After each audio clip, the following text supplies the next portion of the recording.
ಪಡ್ಕೊಂಡ್ರು ಕೂಡ ಅವರಿಗೆ ಕಷ್ಟಗಳು ತಪ್ಪಲಿಲ್ಲ. ಈ ಸಮಾಜದಲ್ಲಿ ಕಷ್ಟಗಳು ತಪ್ಪಲಿಲ್ಲ ಅವರಿಗೆ. ಆಗ ಅವರು ಕಂಡುಕೊಂಡಂತ ಸಮಸ್ಯೆಗಳು ಇನ್ನು ಕೆಲವೊಂದು ಇವತ್ತಿಗೂ ಕೂಡ ಜ್ವಲಂತವಾಗಿರ್ತಕ್ಕಂಥದ್ದನ್ನು ಇವತ್ತಿಗೂ ನಾವು ಕಾಣ್ತೀವಿ. ಇವತ್ತಿಗೂ ಕೂಡ ಇದೆ.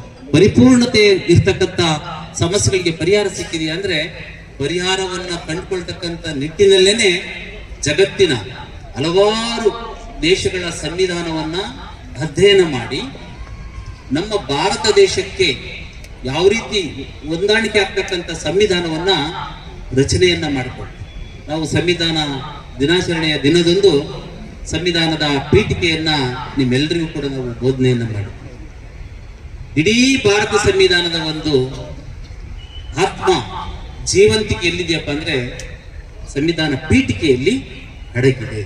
ನೀವು ಅಷ್ಟನ್ನ ಕರೆಕ್ಟಾಗಿ ಅರ್ಥ ಮಾಡ್ಕೊಂಡ್ಬಿಟ್ರೆ ಎಂಟೈದು ಸಂವಿಧಾನ ಅಂತಕ್ಕಂಥ ಒಂದು ಇದು ಏನಿದೆ ಅದು ಎಲ್ಲ ತಿಳ್ಕೊಂಡು ಪ್ರತಿಯೊಬ್ಬರು ಕೂಡ ನಾವು ಹೇಗೆ ಪಠ್ಯ ಪುಸ್ತಕಗಳನ್ನ ನಾವು ಓದ್ಕೊಂಡು ಪರೀಕ್ಷೆ ಬರೀಲಿಕ್ಕೆ ನಾವು ತಯಾರಾಗ್ತೀವೋ ಅದೇ ಮಾದರಿಯಲ್ಲಿ ಒಮ್ಮೆ ಆದ್ರೂ ಕೂಡ ಭಾರತದ ಸಂವಿಧಾನವನ್ನ ಮೊದಲು ಎಷ್ಟು ಚಾಪ್ಟರ್ಗಳು ಏನೇನು ಬರ್ತವೆ ಅಂತಕ್ಕಂಥದ್ದಿಲ್ಲ ಟೈಟ್ಲ್ಸ್, ಮೊದಲು ಆ ಟೈಟ್ಲ್ಸ್ ಅನ್ನಾದ್ರೂ ಓದಿ ಒಂದ್ಸಲ ಸಂವಿಧಾನವನ್ನು ಮುಗಿಸಿ ಆಮೇಲೆ ನಿಮಗೆ ಫ್ರೀ ಸಿಕ್ಕಾಗ ಒಂದೊಂದೇ ಅಧ್ಯಯನಗಳನ್ನ ನೀವು ಮಾಡ್ಕೊಳ್ತಾ ಬಂದ್ರೆ ಎಷ್ಟು ಅದ್ಭುತವಾಗಿರ್ತಕ್ಕಂತಹ ಒಂದು ಕಾನೂನನ್ನ ಇವತ್ತು ನಮ್ಮ ಮುಂದೆ ರಚನೆ ಮಾಡಿ ಆ ಸಂವಿಧಾನದ ಅಡಿಯಲ್ಲಿ ಏನಿವತ್ತು ಆಕ್ಟ್ಗಳು, ರೂಲ್ಗಳು, ಸುತ್ತೋಲೆಗಳು ಅಂತ ಏನಿವತ್ತು ಉಟ್ಕೊಂಡಿದ್ದಾವೆ ಅವೆಲ್ಲದರ ಅಡಿಯಲ್ಲಿ ಇವತ್ತು ನಾವು ಕೆಲಸವನ್ನ ಮಾಡ್ತಾ ಇದ್ದೀವಿ.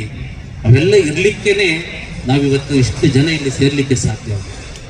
ಇವತ್ತು ವಸತಿ ಶಾಲೆಗಳು, ಸಮಾಜ ಕಲ್ಯಾಣ ಇಲಾಖೆಯವರು ಇರ್ಬೋದು, ಪರಿಶಿಷ್ಟ ವರ್ಗಗಳ ಕಲ್ಯಾಣ ಇಲಾಖೆ ಇರ್ಬೋದು, ಮೈನಾರಿಟಿ ಹಾಸ್ಟೆಲ್ಸ್ಗಳಿರ್ಬೋದು, ಈ ಎಲ್ಲ ವಸತಿ ಶಾಲೆಗಳು ಇವತ್ತು ಉಟ್ಕೊಂಡು ಆ ವಸತಿ ಶಾಲೆಗಳಲ್ಲಿ ಕಲಿತಕ್ಕಂಥ ವಿದ್ಯಾರ್ಥಿಗಳಿಗೆ ಇವತ್ತು ಶಿಕ್ಷಣ ಅಂತಕ್ಕಂಥದ್ದು ಒಂದು ಸಮಗ್ರವಾಗಿ ಸಿಗ್ತಾ ಇರ್ತದೆ. ನಾವು ಎಷ್ಟು ಮನುಷ್ಯ ಹಣ ಗಳಿಸಿದ್ರೆ ಅದು ಶಾಶ್ವತ ಅಲ್ಲ. ಹಣ ಬರುತ್ತೆ, ಹೊರಟೋಗುತ್ತೆ, ಸಂಪತ್ತು ಬರುತ್ತೆ, ಅದು ಹೊರಟೋಗುತ್ತೆ. ಆದ್ರೆ ಒಮ್ಮೆ ಜೀವನದಲ್ಲಿ ನಾವು ಗಳಿಸಿದಂತಹ ಸಂಪತ್ತು ಯಾವುದಪ್ಪ ಅಂದ್ರೆ ಅದು ಶಿಕ್ಷಣ. ಆ ಶಿಕ್ಷಣ ಅಂತಕ್ಕಂಥ ಸಂಪತ್ತನ್ನು ಒಮ್ಮೆ ನೀವು ಪಡ್ಕೊಂಡು ನಿಮ್ಮ ಖಜಾನೆಯಲ್ಲಿ ಇಟ್ಕೊಂಡ್ಬಿಟ್ರೆ ಯಾರು ಕದಿಲಿಕ್ಕೆ ಸಾಧ್ಯ ಇಲ್ಲ. ಒಬ್ಬ ಕಲಿತ ವ್ಯಕ್ತಿಯ ಮುಂದೆ ಇನ್ನೊಬ್ರು ಮಾತಾಡ್ಬೇಕಾದ್ರೆ ಎಚ್ಚರ ವಹಿಸ್ತಾರೆ. ಹೌದಪ್ಪ, ಅವನು ಕಲ್ತ್ಕೊಂಡಿದ್ದಾನೆ, ಅವನು ವಿದ್ಯಾವಂತ ಇದ್ದಾನೆ, ಅವನಿಗೆ ಮೋಸ ಮಾಡಲಿಕ್ಕೆ ನಾವು ಸಾಧ್ಯ ಇಲ್ಲ, ಅವನಿಗೆ ಕಾನೂನಿನ ಅರಿವಿದೆ, ತಿಳುವಳಿಕೆ ಇದೆ ಅಂತೇಳಿ ಎಷ್ಟೋ ಸಮಸ್ಯೆಗಳು ತಾನೇ ಕಡಿಮೆ ಆಗ್ತವೆ. ಹಾಗಾಗಿ ವಿದ್ಯಾರ್ಥಿಗಳಾಗಿರ್ತಕ್ಕಂಥ ತಾವೆಲ್ಲರೂ ಕೂಡ ಕಷ್ಟಪಟ್ಟು ಓದ್ಬೇಕು. ಹೆಂಗ್ ಓದ್ಬೇಕಪ್ಪ ಅಂದ್ರೆ ಅಂಬೇಡ್ಕರ್ ಅವರನ್ನ ನೀವು ಮನಸ್ಸಲ್ಲಿ ಇಟ್ಕೊಂಡು, ಅಂಬೇಡ್ಕರ್ ಅವರ ಓದು ನಿರಂತರವಾಗಿತ್ತು. ಅವ್ರು ಸುಮ್ಮನೆ ಕೂರ್ತಿರ್ಲಿಲ್ಲ. ನಮಗೆ ಸ್ವಲ್ಪ ಸಮಯ ಸಿಕ್ಕಿದ್ರೆ ಸಾಕು, ನಾವು ಇದು ವಿರಾಮದ ಅವಧಿಯಪ್ಪ, ಈಗ ನಮಗೆ ಸ್ವಲ್ಪ ರೆಸ್ಟ್ ಬೇಕಪ್ಪ ಅಂತ ಬಯಸ್ತಾ ಇರ್ತೀವಿ. ಆದ್ರೆ ಅಂಬೇಡ್ಕರ್ ಅವರಿಗೆ ಜೀವನದ ಪೂರ್ತಿ ರೆಸ್ಟ್ ಇಲ್ಲ, ವಿಶ್ರಾಂತಿನದೇ ಇಲ್ಲ. ಅವರೆಲ್ಲೇ ಕುತ್ಕೊಳ್ಳಿ, ನಿಂತ್ಕೊಳ್ಳಿ, ಮನೆಯಲ್ಲಿರಲಿ, ಯಾವಾಗ್ಲೂ ಅವರು ಓದು ಓದು ಓದು ಓದು ಮತ್ತು ಬರವಣಿಗೆ, ಓದು ಮತ್ತು ಬರವಣಿಗೆ. ಈ ತರದ ಓದು ಮತ್ತು ಬರವಣಿಗೆ ಅವರಲ್ಲಿ ಆ ಪಾಂಡಿತ್ಯ ಬಂದಿದ್ದೇನೆ ಅವರನ್ನ ಸಂವಿಧಾನ ಕರಡು ಸಮಿತಿಯ ಅಧ್ಯಕ್ಷರನ್ನಾಗಿ ನೇಮಕ ಮಾಡಿತ್ತು. ಆ ತನ್ಮೂಲಕ ಭಾರತದ ಸಂವಿಧಾನವನ್ನ ನಮಗೆ ರಚನೆ ಮಾಡಿ ಅವರು ಕೊಟ್ಟಿದ್ದು ಮತ್ತು ಅದು ಜಾರಿಗೆ ಬಂದಿತ್ತು. ಹಾಗಾಗಿ ಇಂಥ ಮಹಾತ್ಮರ ಒಂದು ಏನು ಪರಿನಿರ್ವಾಣ ದಿನ ಇದೆ, ಪರಿನಿರ್ವಾಣ ದಿನದಲ್ಲಿ ಅವರಿಗೆ ಏನು ಜೀವನದಲ್ಲಿ ಧರ್ಮದ ಬಗ್ಗೆ ಬಹಳಷ್ಟು ಸ್ಥಿತ್ಯಂತರಗಳು ಉಂಟಾಗ್ತವೆ. ಹಾಗಾಗಿ ಕೊನೆಗೆ ಅವರು ಬೌದ್ಧ ಧರ್ಮವನ್ನ ಸ್ವೀಕರಿಸ್ತಾರೆ. ಆ ಬೌದ್ಧ ಧರ್ಮವನ್ನು ಸ್ವೀಕರಿಸಿ ತಮ್ಮ ಪ್ರಾಣತ್ಯಾಗವನ್ನ ಮಾಡ್ತಾರೆ. ಸೊ ಹಾಗಾಗಿ ಧರ್ಮ ಅಂತಕ್ಕಂಥದ್ದು ಬೌದ್ಧ ಧರ್ಮಕ್ಕೆ ಕೊನೆಗೆ ಅವರು ಶರಣಾಗತಿಯನ್ನು ಹೊಂದಿ ಅದರಲ್ಲಿ ಅವರು ಪರಿನಿರ್ವಾಣವನ್ನ ಕಂಡುಕೊಳ್ತಕ್ಕಂಥದ್ದು ಆಗುತ್ತೆ. ಅದಕ್ಕೋಸ್ಕರ ನಾವು ಅವರ ದಿನವನ್ನು ನಾವು ಪರಿನಿರ್ವಾಣ ದಿನ ಅಂತೇಳಿ ಕರಿತಕ್ಕಂಥದ್ದು. ಪರಿನಿರ್ವಾಣ ದಿನ ಅಂದ್ರೆ ಇಷ್ಟೇನೆ ಅವರ ಆತ್ಮ ವಿಮೋಚನೆಗೊಳ್ತಕ್ಕಂಥದ್ದು. ಸೊ ಹಾಗಾಗಿ ನೋಡಿ, ನಮ್ಮ ಕುಟುಂಬಗಳಲ್ಲಿ ಯಾರಾದ್ರೂ ನಮ್ಮ ನೆಂಟರಿಷ್ಟರಲ್ಲಿ ಯಾರಾದ್ರೂ ತೀರ್ಕೊಂಡು ಹೋದ್ರೆ 14 ದಿನ ಕಳೆದ ತಕ್ಷಣನೇ ಮತ್ತೆ ಮರಳಿ ನಮ್ಮ ಜೀವನಕ್ಕೆ ಮತ್ತೆ ವಾಪಸ್ ಬರ್ತೀವಿ. ಕೊನೆಗೆ ಅವ್ರನ್ನ ಪೂಜಿಸೋದಿರ್ಲಿ, ನೆನೆಯೋದು ಕೂಡ ದಿನೇ ಕಳೆದಂತೆ ಏನಾಗುತ್ತೆ, ದೂರ ಹೊರಟೋಗುತ್ತೆ, ಮರ್ತೋಗ್ಬಿಡುತ್ತೆ.